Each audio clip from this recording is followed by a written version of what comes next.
I'm Russell, and this is The Science of Self, brought to you by Newton Media Group and Peter Hollins. Stick around to learn how to improve your life from the inside out. Today is Thursday, April 13th, 2023.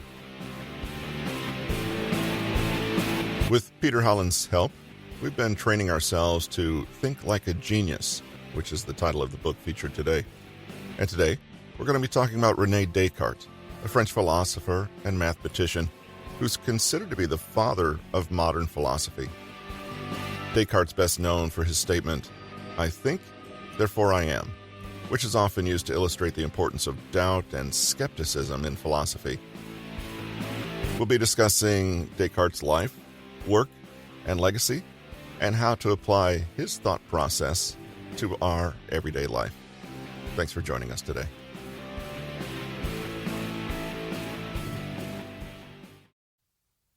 The Frenchman Rene Descartes is generally considered the founder of modern Western philosophy. It's a lofty title, but the magnitude of work he put forth in his life speaks for itself. Western European academics and philosophers at the time of his life, 1596 to 1650, generally rushed to respond to his multitude of ideas, and that intellectual activity formed the backbone of the Enlightenment period of humanity. What was Descartes' main contribution for the purposes of this book, i.e., learning to think like a genius? Stubborn doubt and adhering to a simple mandate of the pursuit of truth. Oh, and not blindly believing the thinkers who came before him. For Descartes, the fact that something was stated to be true did not mean it was, because he was unable to either observe or reason it for himself. You can now imagine why his thoughts left other philosophers rushing to respond, because he upended literal centuries of thought. And so eventually Descartes became known for his stances on doubt and not believing dogma for dogma's sake. He required proper examination and analysis. Only from there could you be sure that you weren't building your knowledge on a house of cards. The following words have sometimes been used to describe Descartes' approach to thought: doubt, skepticism, distrust, and rationalism.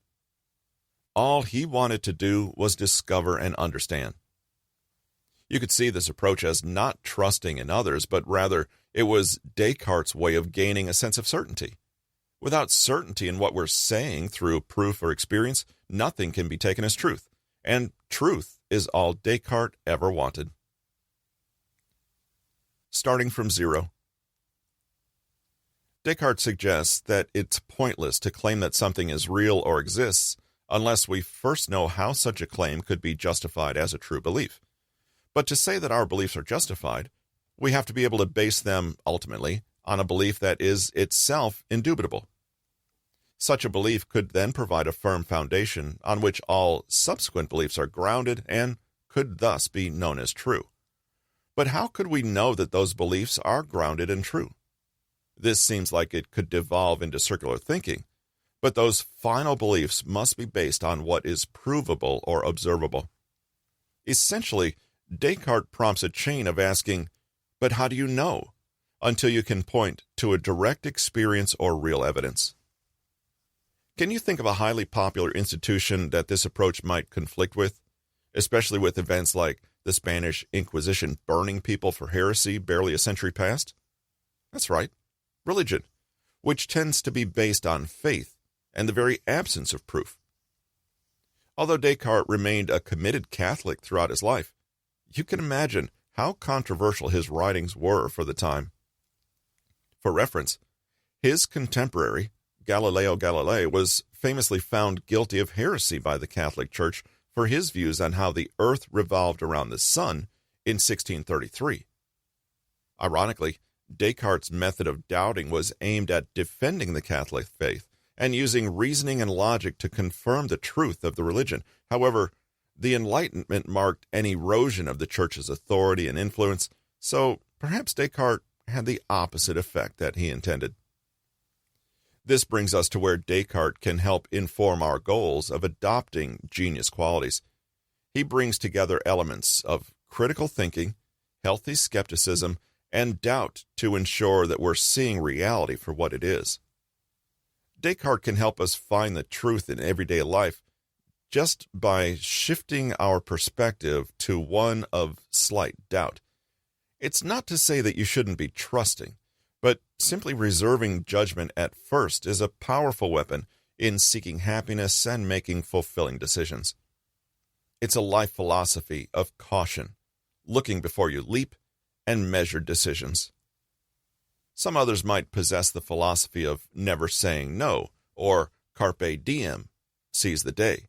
That's a different matter. You can still do those things, but first understand what the truth of the matter is. Descartes published his main discussion on seeking absolute truth in 1641, Meditations on First Philosophy. In it, Descartes discusses how we're able to check our beliefs against reality by essentially the first version of the scientific method. It consists of 6 meditations. We'll only focus on the first 3, about the proper method of philosophical reflection, proof, and the conclusions that can be drawn. Throughout, Descartes insists that 1. We can claim to know only that for which we have justification, and 2. We must judge our ideas using a method that guarantees they are correct and justified. Here's something of a table of contents for Meditations on First Philosophy. Meditation 1. Using the method of doubt to rid himself of all beliefs that could be false. Meditation 2. Arrive at some beliefs that could not possibly be false, and thus must be true. Meditation 3. Articulate criteria for true knowledge. Meditation 4. Prove that the mind is distinct from the body. Meditation 5. Prove the existence of God. Meditation 6. Prove the existence of the eternal physical world. We'll only cover the first 3 meditations. From the titles, it's probably apparent why this is the case.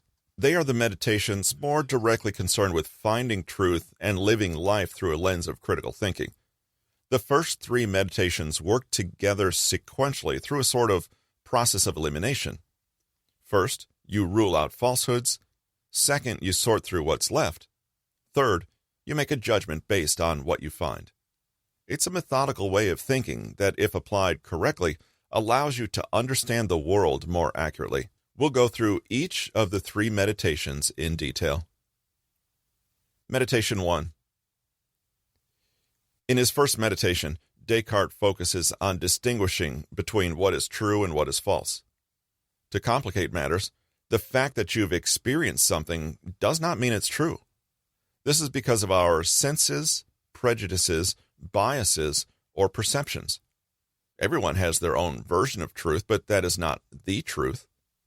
In order to test whether what we think we know is truly correct, Descartes suggested that we adopt a method that will avoid error by tracing what we know back to a foundation of indubitable beliefs. We have to challenge what we've always held to be true and doubt everything we know. Such a radical flip might seem unreasonable, and Descartes certainly does not mean that we really should doubt everything in our lives, from our names to our heritage. He simply suggests that we should temporarily pretend that everything we know is questionable. This is called hypothetical doubt, and we should hold such doubt regarding 1. The perceptions of our senses toward our experiences, and 2. Our reasoning abilities.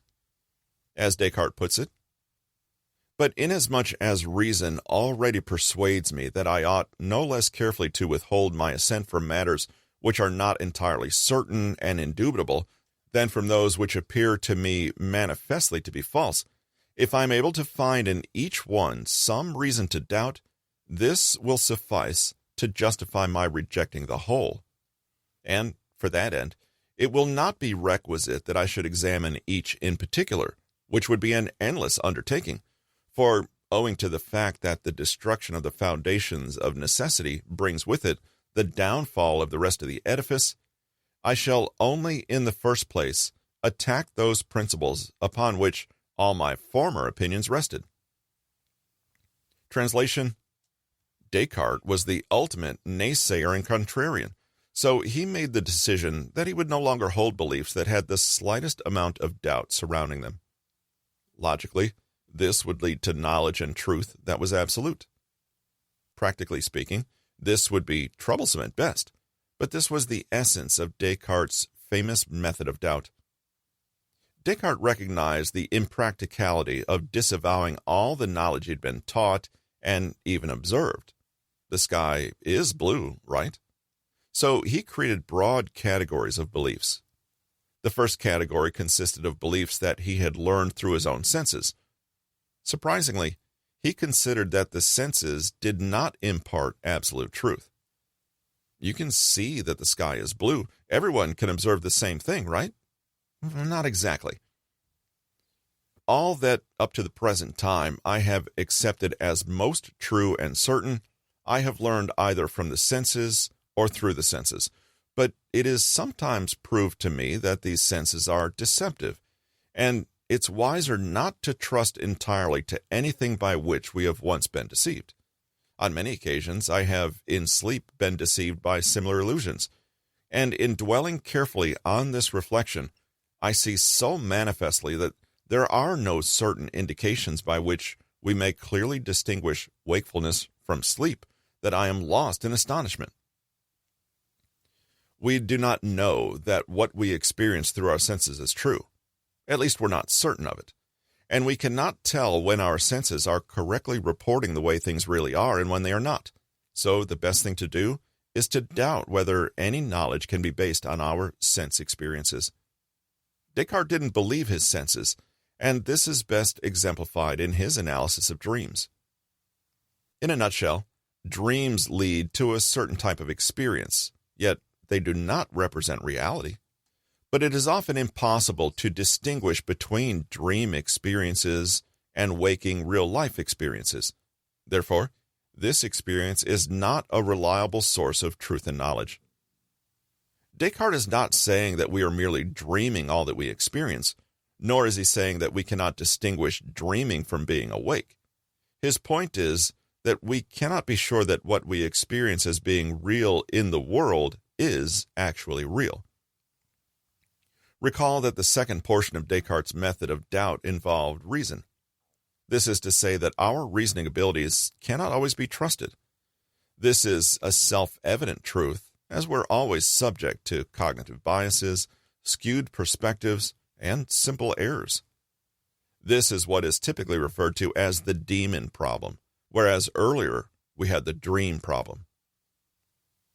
I shall then suppose not that God, who is supremely good and the fountain of truth, but some evil genius, not less powerful than deceitful, has employed his whole energies in deceiving me. I shall consider that the heavens, the earth, colors, figures, sound, and all other external things are naught but the illusions and dreams of which this genius has availed himself in order to lay traps for my credulity. I shall consider myself as having no hands, no eyes, no flesh, no blood, nor any senses, yet falsely believing myself to possess all these things. I shall remain obstinately attached to this idea, and if by this means it is not in my power to arrive at the knowledge of any truth, I may at least do what is in my power, and with firm purpose avoid giving credence to any false thing or being imposed upon by this arch-deceiver, however powerful and deceptive he may be. Translation: We can't be sure that our reasoning abilities are trustworthy, honest, reliable, or correct. Descartes puts forth an argument to prove his point, just like before. If we think about a simple addition problem, such as 2 plus 3 equals 5, then there are two possibilities about how we reach the answer. The first possibility is that our powers of reasoning are indeed reliable and sound, and thus we are calculating correctly. The second possibility is that an evil demon from the depths of the earth is manipulating our brain, and we only come to the conclusion that 2 plus 3 equals 5 because the demon puts that idea in our minds. Here, we come to an answer via deception and a profound lack of correct reasoning. Thus, we can only trust our sense of reasoning if we can ensure that the second possibility and ones like it are never occurring. But that's not possible. We can't be certain that our sense of reasoning is reliable or absolute truth, not by itself anyway. This can be a highly disconcerting notion, to not be able to trust your own reasoning and thought processes. If you can't trust your senses or thoughts, then in what sense is your view of the world real or accurate? What, if anything, can provide the type of certainty that Descartes so desires? That is the very conundrum Descartes dealt with and strove to fix. Meditation 2. Meditation 1 was about ridding oneself of beliefs that could be false, most notably from our senses and from our mental reasoning. Meditation 2 follows on that thread and is about finding beliefs that are true no matter what. How does one find these propositions if we cannot trust our senses or reasoning? It was only from those propositions that you could build knowledge of the world that was reliable and true. Only by working from a base of truth you have the chance of concluding truth. The point was clear. Descartes must attempt to find universal truths that were without a doubt correct. From this particular line of thought sprung one of the most famous lines in all of Western philosophy. But first, his inner dialogue. But I was persuaded that there was nothing in all the world, that there was no heaven, no earth, that there were no minds, nor any bodies. Was I not then likewise persuaded that I did not exist? Not at all. Surely I myself did exist, since I persuaded myself of something. But there is some deceiver or other, very powerful and very cunning, who ever employs his ingenuity in deceiving me. Then without doubt I exist also if he deceives me, and let him deceive me as much as he will. He can never cause me to be nothing so long as I think that I am something. So that, after having reflected well and carefully examined all things, we must come to the definite conclusion that this proposition, I am, I exist, is necessarily true each time that I pronounce it or that I mentally conceive it. You may have guessed what's coming next. I think, therefore I exist. In Latin, Cogito ergo sum. This line sprang from Descartes' argument for a universal truth, winding its way around the first meditation's two major roadblocks of not trusting senses and reasoning. The fact that he is being deceived by a demon is something in itself. If there is a deception, it must be acting upon something, and that something is Descartes himself. Thus, an undeniable truth must be that he exists. Descartes realizes that he cannot question his own existence because he is a thinking thing. Even if he doubts the senses and the body, he cannot doubt himself because of his thoughts. Even if we were to be deceived by an evil demon as to what we see and hear, if the thoughts are still there, we would still exist. But to further expound on what Cogito ergo sum actually proves, it doesn't mean that one exists as a person, a soul, or a body. It simply speaks to the limited scope that because he thinks he exists, and thus the undeniable truth is only that he is a thing that thinks. Descartes thinks, albeit in a flawed way, and therefore he exists as a thinking thing. It's almost the mental equivalent of a tongue twister. At this point, all Descartes has reasoned out is that he exists as a thinking being, and there are no other things he knows for certain, not his name, his age, or the size of his bed. Where can we go from here? Meditation 3. I am certain that I am a thinking thing. But do I not therefore likewise know what is required to render me certain of a truth? In this first knowledge, doubtless there is nothing that gives me assurance of its truth, except the clear and distinct perception of what I affirm, which would not indeed be sufficient to give me the assurance that what I say is true, if it could ever happen that anything I thus clearly and distinctly perceived should prove false, and, accordingly, it seems to me that I may now take as a general rule that all that is very clearly and distinctly apprehended is true. Translation? Well, Descartes sets a new standard for what could be considered true knowledge almost without us realizing it. Clearly and distinctly apprehended. But what does that mean? When we see something clearly, then our vision is unblocked. We have a clear view of the object in question. It's not too far away, it's not blurry, it's not too dark to make out, and so on. When we see something distinctly, we're able to differentiate the object from all other objects. If we see a button among a pile of similar buttons, we do not see it distinctly. We can easily confuse it for one of the other buttons nearby. In other words, clear and distinct perceptions are defined by Descartes as those that are so self-evident that, while they are held in the mind, they cannot logically be doubted. Examples of clear and distinct perceptions include the propositions A equals A and I exist. All knowledge, according to Descartes, is supposed to proceed from clear and distinct perceptions. No proposition is supposed to be judged as true unless it is perceived clearly and distinctly. Clear and distinct ideas are formally known as basic or self-justifying beliefs that Descartes hoped to use as foundations for his system of knowledge. Consider the proposition that 2 plus 3 equals 5. We can have a clear understanding of the proposition, unobscured by other thoughts, with a clear view of the different paths of the proposition and how they fit together. Also, we aren't going to confuse it with some other proposition, e.g., that 2 plus 3 equals 6. You might feel there are some gaps left in this definition of absolutely true knowledge, but these will be addressed shortly.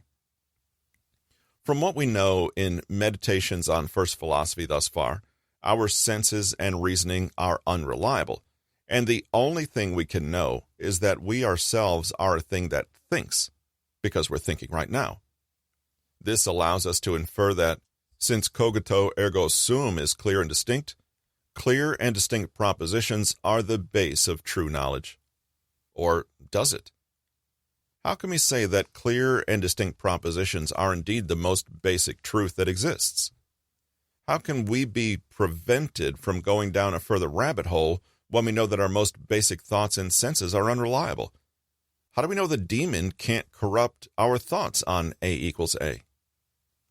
This is where Descartes' devout Catholicism comes into play, and perhaps he deviates from his stance of all knowledge requiring hard evidence and proof. God is the ultimate arbiter of truth and knowledge. This is also one of the most common critiques of Meditations on First Philosophy, because it seems to be contradictory to the very point of not trusting your own beliefs or thoughts. But when I considered any matter in arithmetic and geometry, that was very simple and easy, as, for example, that 2 and 3 added together make 5, and things of this sort. Did I not view them with at least sufficient clearness to warrant me in affirming their truth? Indeed, if I afterward judged that we ought to doubt of these things, it was for no other reason than because it occurred to me that a God might perhaps have given me such a nature as that I should be deceived, even respecting the matters that appeared to me the most evidently true. And, in truth, as I have no ground for believing that deity is deceitful, the ground of doubt that rests only on this supposition is very slight, and, so to speak, metaphysical. But, that I may be able wholly to remove it, I must inquire whether there is a God, and if I find that there is a God, I must examine likewise whether he can be a deceiver, for without the knowledge of these two truths, I do not see that I can ever be certain of anything. Translation: Descartes is worried that there might be a demon who has the power to confuse us or deceive us, even about a very simple mathematical proposition. So there is the possibility that we only think we're being clear and distinct. Certain propositions, I doubt, I exist, I am a thinking thing, are completely demon-proof. However, Descartes has said that even simple mathematical propositions are not. Thus, he uses God as a foil to keep the third meditation flowing. There are universal truths, espoused and approved by God, that we can find, and they are essentially categorized as clear and distinct. It's arbitrary and not overly helpful in determining categories, but this does flow logically from Descartes' earlier arguments. Anything that is not clear and distinct is said to be not demon-proof. Thus, it cannot be absolute truth. Descartes the man. We've spent a lot of time covering some of the ideas put forward by Descartes, but now let's turn to the man behind the ideas and what we can say about the quality of his thinking style beyond the content of his thinking. You can almost imagine Socrates and Descartes having a lively conversation. Both of them seemed passionate about digging as deeply as possible into the nature of things, beyond the limits of human understanding, beyond assumption, and, in Descartes' case, beyond doubt. Descartes, like many other genius thinkers, wanted to know, and he wanted to have absolute, infallible knowledge that was unquestionable. He wanted something rock solid to build the rest of his philosophy on. In Descartes' thinking, we can see many of the genius traits we've discovered in their most potent form. Curiosity? Yes, plenty. In fact, so total was Descartes' curiosity and inquisitiveness that he wanted to peer into things as far as possible. He wanted absolute knowledge held with absolute certainty, or at least he wanted to identify the method to finding it out. Hard work and discipline? Yes, in buckets. A broad range of interests? Indeed. Descartes had a minor rank of nobility and enjoyed an enriched education at the Jesuit College of La Flèche, where he studied the classics, science, mathematics, metaphysics, music, poetry, acting, dancing, fencing, and writing. He probably squeezed in quite a bit of Greek philosophy, too. He later studied law. He invented analytic geometry and published many works on military architecture, metaphysics, and philosophy, and casually practiced medicine without charging his patients. Descartes was a rigorously critical thinker and pursued what at the time was a rather non-orthodox route with dogged determination and plenty of diligence. We cannot imagine Descartes achieving half of what he did without the help of these genius traits. In a way, Descartes formalized and put concepts to an intellectual approach that perfectly encapsulates the attitude held by many genius people. His work was to make plain a style of thought and an approach that characterizes not only the scientific method, but the spirit of inquiry itself. He was a genius whose thinking focused on thinking. He was the ultimate practitioner of metacognition. How can we apply Descartes' admittedly stringent standards to our own thinking and daily life? Well, let's look at the meditation again. The first is that we use the method of doubt to get rid of all beliefs that could possibly be false. That is akin to throwing away any mental garbage that's accumulated in your mind. We don't have to completely abandon every conception of reality unless we have 100% irrefutable evidence for it, but we can commit to not holding too tightly to beliefs and ideas that haven't strictly earned their place. How much of your current worldview is actually supported by cold, hard evidence? If we're honest, not too much. You don't have to throw these ideas out. Rather, be aware that they're provisional at best. The second meditation asks us to positively hold to only those beliefs that we know are true. This is likely to yield a very small subset of what we think we know. For Descartes, the very least he could say for certain was that he existed, because he was thinking. You, of course, don't have to settle for such slim pickings, and can concede a few more things in order to live practically in the world with necessarily limited knowledge. If we are scientists, we can commit, here's intellectual honesty again, to only holding beliefs that have a certain degree of evidence. If we are more practically minded, we may say that we will only hold on to propositions and ideas that have demonstrated their value and function in our lives. In other words, is it true or does it work? In doing this, we are already practicing the third meditation and articulating our criteria for true knowledge. Here, we can commit ourselves to being clear and concise in our definitions and clearly recognizing and formulating the limits of our understanding and certainty. Takeaways.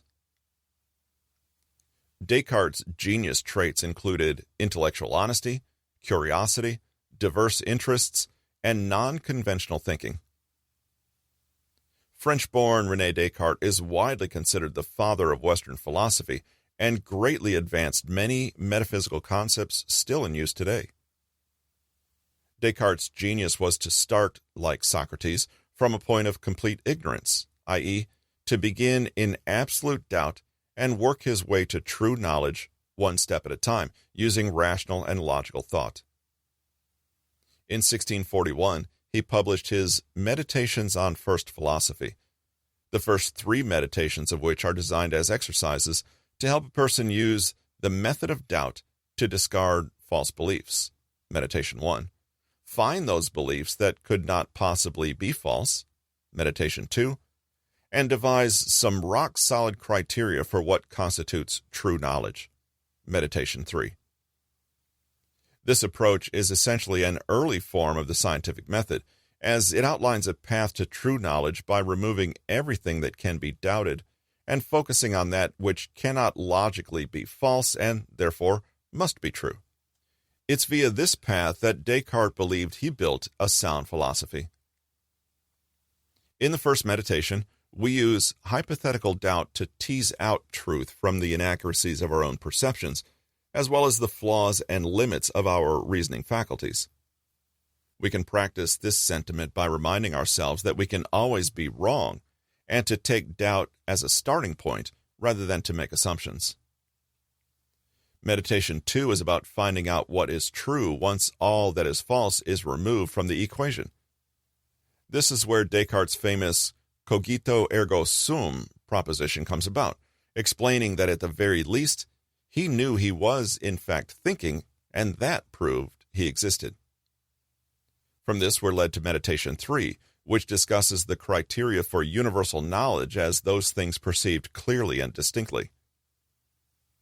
To take inspiration from Descartes, we needn't follow his complex philosophy in detail, but we can practice a kind of philosophical doubt, committing never to hold beliefs we know aren't true, and to have stringent standards for what we consider truth.